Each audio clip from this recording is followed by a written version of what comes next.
Oh, hubba hubba. This is a new Dyson that I purchased. It's a Dyson V8 Animal. I hope I'm right there. I worked out I could use it as a hairdryer as well if you take that off.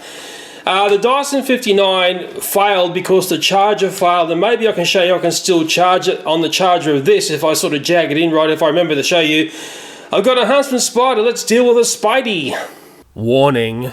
The warning on this video has been removed, and this video is highly educational. It's in the kitchen, this Huntsman Spider. We've had many in here, well, many years back. The spiders stopped because I did a few changes to the house.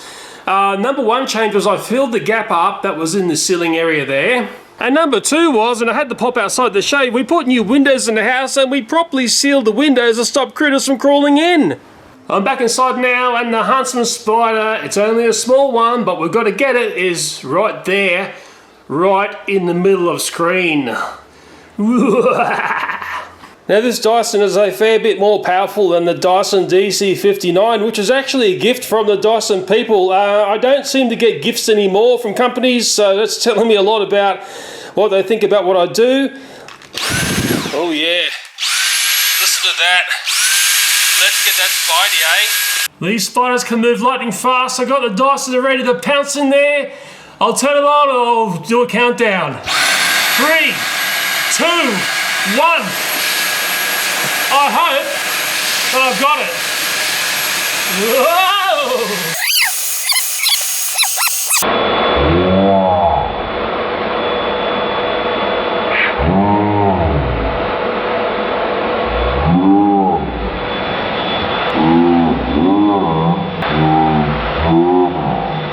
Maybe we can see the spider doing a Dyson spinner. Is it in there or not?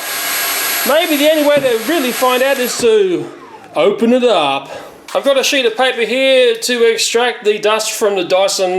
This is a bit different to my DC59. I pull the lever up here and it basically slides up the whole area here, and it does a clean extraction of any dust that's collected in here. That's one of the big changes in design with this unit here versus the one I had previously. Let's see if I can do this single-handedly. I'll pull this lever and hopefully we will see Mrs. Spidey. Okay, here we go. Okay, we're looking for Mrs. Spider or spider components. Let's see what we've got. Okay, I've changed lenses so we can see things very small. This is the dust and stuff that came out of the cleaner. And this is remarkable because all I can find of the spider is that there. Basically 3 legs, and the other blob just above the legs is, I believe, the spider body. Just incredible. Now that's what I call having a bad day at the office. I'm pretty sure that blob there at the top, that's a spider body there. Okay, yes, it is a spider body because it's all squishy and yucky. And to only find 3 legs out of 8, that is quite scary. And what I've achieved here, if the YouTube system doesn't understand this video, is basically chemical-free pest control, and that's all the rage now because the chemicals are killing all the insects. If you can pull off spider control chemical-free, well, you're going to save the planet, aren't you? I'm glad I could put a twist onto this video because I know there'll be lots of people trying to pull it down. I tell you what, I've done a lot of spider control of these types of Dysons, and that is a fantastic result.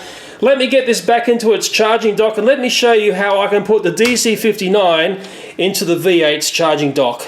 Okay, 2 beautiful Dysons. They look very similar, but they're actually 2 very different sort of animals. No pun intended. This is the Dyson DC59. It is quite a few years old now. It was the gift from the Dyson company because I was saying nice things about some of the earlier models. It has been extremely good. It was something that we used every day. It still works. Okay, but it is showing obvious signs of wear and tear. We've been through a battery, and in a naughty way I actually bought a battery made in China, a non-Dyson battery, because I was feeling cheap. And what really made me buy another one was that component there, the charger failed. And I think that this charger here and this component here are only some of the few items that are transferable to this model here, which is the V8. And please correct me if I'm wrong there, okay? The other thing that was going wrong with the DC59 was it was just suffering wear and tear because it got used every day. You can see the brush there is not looking as fine and dandy as it used to.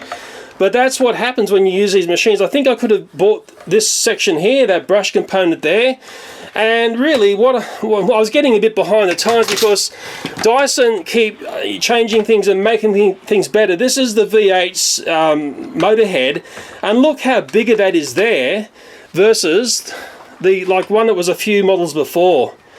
And believe me, the V8 sucks a lot harder. That's the good thing about Dysons, they really suck. It's the only good thing that really sucks, okay?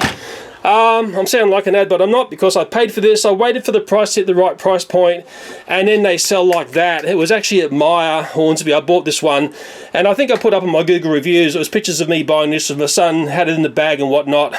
One other change that happened is, you know, they do design changes, and notice this with Dyson is, I can't swap out this component here with this component here, and it's all a little bit different. And what it is this is actually a bigger hole.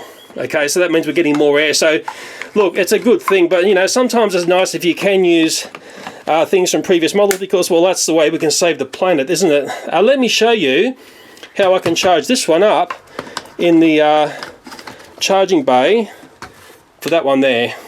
One of the big changes between the two is the length of the units. The DC59 is shorter, so its charging dock is shorter.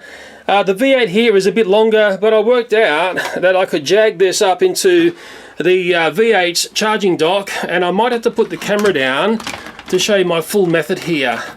Okay, it goes in like that, but there's one other thing I do. I get this component here, and I basically jag it up into this section here, and I might have to put the camera down to show it to you, or else I'm going to start dropping things on there. I think I've pulled it off. Okay, if I jag that up in there, I hope that's doing it right, then it's going to be nice and in a position to charge. I hope I've got it there. So there you go. I've probably given Mr. Dyson a heart attack here, but I've got the DC59 charging in the Dyson V8 charging dock. Well, I better be a good boy and pull this apart, or else Mr. Dyson will start having kittens. And it's remarkable, Dysons, and within a couple of generations of design, even though the machines look very similar there, the difference between them is like chalk and cheese.